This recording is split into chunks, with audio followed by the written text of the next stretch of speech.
Então, pessoal, vamos apresentar o trabalho agora sobre Síndrome de Taura. Meu nome é Rômulo e a minha dupla é a Fernanda. Nós somos do curso de Engenharia de Aquicultura da UFSC. Vou falar um pouco sobre a carcinicultura, o que é. A carcinicultura, então, se desenvolve praticamente na criação de crustáceos, tá?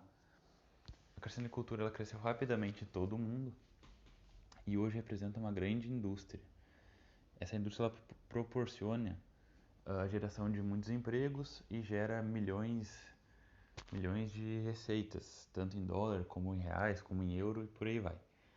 Ao lado esquerdo da tela você pode ver uma figura de um produtor segurando um punhado de camarão, atrás tem um pessoal empurrando caminho de mão lá, pode ser com ração, com insumos, fazendo o serviço do cultivo, né? Ao lado direito, uma despesca de camarão, tá? Entretanto, como toda atividade na área de aquicultura, a passagem do ambiente selvagem para o cativeiro, isso pode trazer mudanças, tais como aumento de densidade, baixa qualidade ambiental e a mistura de populações com diferentes origens genéticas. Isso propicia o surgimento de doenças nesse meio de cultivo. Os surtos de diversas doenças foram reconhecidos como uma ameaça à sustentabilidade do camarão e algumas delas, em especial aquelas de etiologia viral, causaram sérias perdas econômicas para os produtores de vários países. Dentre essas doenças se destacam a síndrome de Taura, a mancha branca e a IHHNV. Essas foram as enfermidades de maior importância para a carcinicultura na América Latina. A origem da síndrome de Taura ela surgiu em torno de 1992, nas proximidades do rio Taura, no Golfo de Guayaquil, no Equador. Inicialmente se diziam que a síndrome ela foi atribuída às exposições dos camarões aos fungicidas Benlate, o Tilt e o Calichin. Mas já em 1994 foi identificado um novo vírus chamado de TSV, como agente etiológico direto da síndrome de Taura. O vírus foi classificado por Bonami em 1997 como sendo da família Picornaviridae, baseado em suas características físicas e químicas. Vocês podem ver ao lado esquerdo da tela. Já em 2002 sugeriu que sua sequência de nucleotídeos pertencia a um membro ainda não classificado do gênero Cricket paralysis vírus, ao lado direito da tela. Atualmente, esse vírus é classificado como membro da família Dicitroviridae e do gênero Crypavírus. Vírions de TSV têm morfologia icosaedral, eles não são envelopados e têm diâmetro de 31 a 32 nanômetros e densidade de 1,338 gramas por ml. Eles se replicam no citoplasma de células hospedeiras e seu genoma consiste de uma fita única de RNA. Ele é linear, com 10.205 nucleotídeos e contém ainda dois grandes quadros abertos de leitura, ORF. A ORF1 contém a sequência para proteínas não estruturais, como a helicase, a protease e a RNA polimerase. Já a ORF2 contém as sequências para proteínas estruturais, como as do capsídeo VP1, VP2 e VP3. Até o momento já foram identificados 3 sorotipos do vírus da síndrome de Taura, são eles: o TSVA, o TSVB e o TSVC. Essa síndrome ela trouxe impactos econômicos muito grandes para a produção de camarão. No Equador pode-se observar uma perda de 30%, o que representou um prejuízo de aproximadamente 400 milhões de dólares para a indústria local.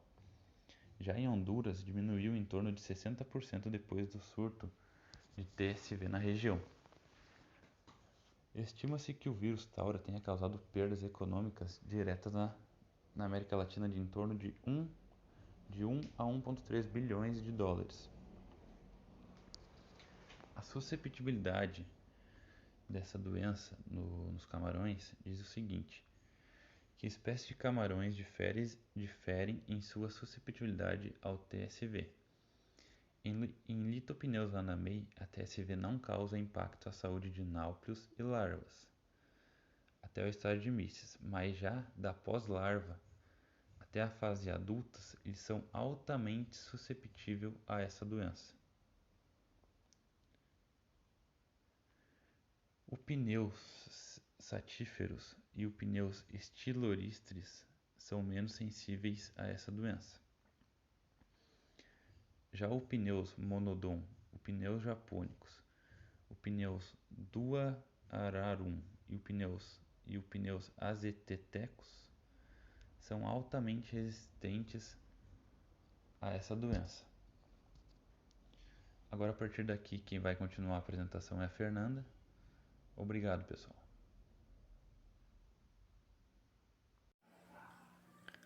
Então, boa tarde, tudo bom? Meu nome é Fernanda e eu vou dar continuação ao assunto. Vamos lá. A distribuição geográfica e disseminação. Desde 1996, a distribuição do vírus da síndrome de Taura parecia estar limitada às Américas, então aqui todo o continente americano. Mas foi observada mortalidades em Taiwan e Tailândia. Essas mortalidades foram com os vanameis, né? Os prováveis meios de disseminação da doença foi a transferência de reprodutores, né? A troca de reprodutores. Camarões congelados infectados, estão à venda desses camarões.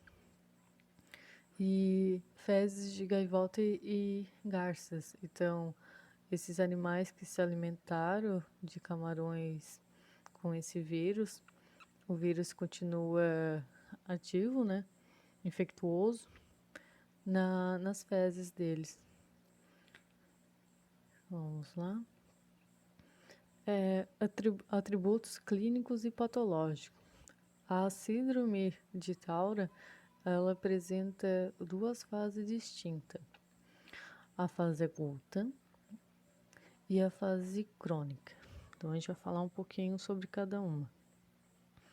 A fase aguda, a doença mostra áreas de necrose multifocais no epitélio cuticular e subcuticular e frequentemente no tecido conectivo subcuticular. Isso aqui é microscópico, né?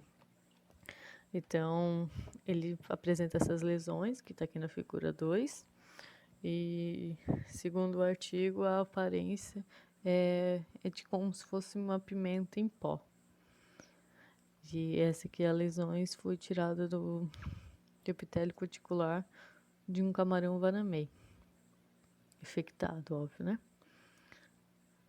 Continuando, essa fase aguda, os camarões geralmente não sobrevivem ao processo de muda.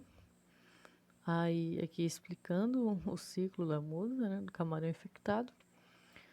Então, o ciclo da síndrome de Taura e juvenis do Leptopneus vanamei. A infecção inicia em 7 dias após a infecção inicial, até o estágio de muda. Os camarões morrem nesse processo de muda, e aqueles que sobrevivem entram na fase crônica da doença e podem voltar a apresentar o comportamento normal. Então, eles ficam sem as lesões e não dá para observar tão bem.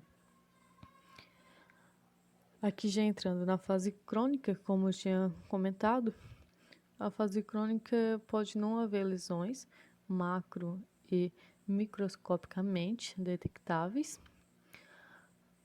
Então, aqui um exemplo, né? Os juvenis do Leptopneus vanamei apresentam frágeis, moribundos, possuem carapaça mole, trato digestivo vazio, expansões difusas dos cromatóforos e os urópodos com coloração avermelhada. Então, aqui na imagem, na figura 4, o camarão mais clarinho, ele é o camarão saudável, e o camarão logo atrás, aquele que estão com o urópito avermelhado, é o camarão infectado, né?